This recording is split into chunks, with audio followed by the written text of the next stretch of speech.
Sky-high property taxes and the unintended consequences that will follow if not addressed is a very serious problem for Nebraska. When addressing any problem, the only thing that really matters in the analysis are the similarities and finding what dysfunctionality made it into a problem in the first place.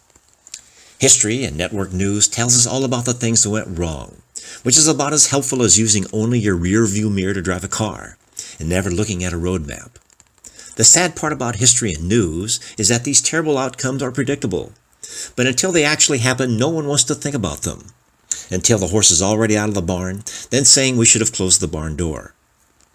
The past is gone and will never return. The only thing that really matters are those things that have shown to be working reasonably well that got us to this point. These solutions are all found in science, physics, and economics courses and not in history books. During my career, I traveled to many foreign countries and noticed numerous parallels that do not bode well for the future of our country.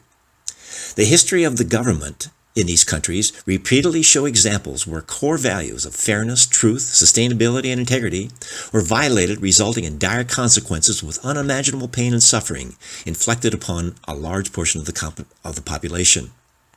In Greece, for example, the rural citizens were treated like stepchildren, with the urban population delighted to tax all the farmland to support the dysfunctional government where most of the people who worked for the government lived.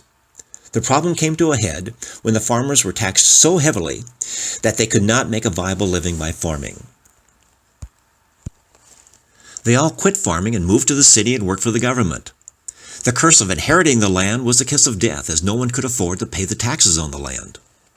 Today, much of the land is owned by the government, and the land lies fallow with squatters eking out a bare subsistence on these small plots.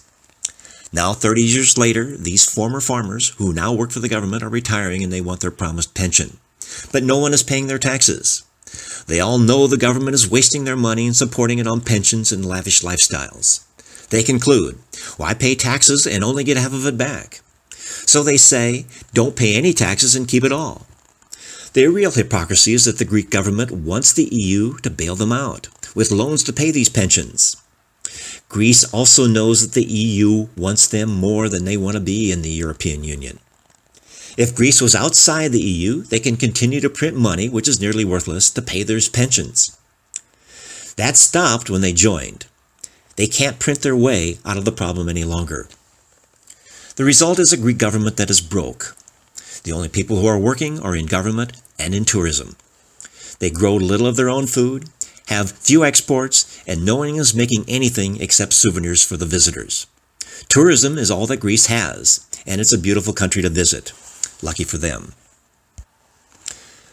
The same thing is happening in Nebraska, except for the tourism, with the unintended consequences a cold civil war if it's not addressed.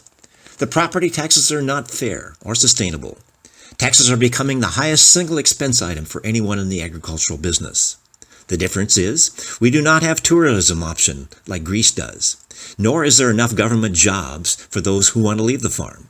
Farmers have a feeling of being stepchildren who are only there to support the urban schools and their lifestyles. This will grow into rebellion if fairness issue is not addressed. This is similar to the situation that is happening in Spain as well. Government must operate like a business. They must live on the supply side and not on the demand side. Raise taxes to continue paying all their pet programs is not acceptable. In business and in families, you cannot borrow money to go on vacation. Government must learn to invest tax dollars, not spend them to get more votes. The only reason a war ever starts is when there is a direct disagreement on what is fair, honest, sustainable, and has integrity. To address the property tax problem, these core values must not be violated. Current tax situation is not fair, honest, or sustainable. This is Kube wishing you the best in making the world a better place.